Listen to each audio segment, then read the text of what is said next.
is vlog 19. I'm at a beach in somewhere I don't exactly know. Sorry about the wind noise. It is blowing about like about 20, 25, possibly 30, I think 25 degrees, 25 miles an hour of wind. So it's a slightly breezy day today. I'm out at some beach, I don't know, it's about upper 50s today, so it's kind of chilly, but it's still a really nice day out. This whole beach is really cool. There's a bunch of trees everywhere, like this big thing here, all that stuff over there and whatnot. There's this trees here. It's a really, really cool spot. The only thing I'm really worried about here is the wind blowing me into the trees over there. The reason I'm keep facing this way is because I'm sort of acting as a wind block right now, so you don't get horrible wind noise like this. So yeah, ooh, there's an osprey over there. But yeah, hopefully it won't be too bad flying. This wind should be affecting the quad a bit, but hopefully I can push through it. I'm gonna put in some cinematics right now. It's a pretty cool spot.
that is the end of the vlog for today.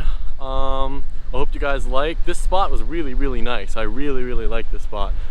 I'll probably be coming back here again sometime. It's just that I drove about an hour to get here. I scoped it out on Google Earth first and it looked really cool, and it is a lot better than it looks up on Google Earth, so it's really cool here. I do love these trees and everything. They're so much fun to fly around and everything, but they are a bit of a hazard because I can't really see them because this is sort of like the same color brown as the sand is when you're looking at it from a drone and FPV camera. So most of these trees are pretty much scraggle up until you get right next to them, and of course at that point if you're going to hit them it's kind of too late. But luckily I didn't hit any today. I didn't do that much flying over the water because it's not really worth risking it in my opinion. I think it's just an extra risk you don't really have to take. But yeah, that's all for today. As always, onward and upward.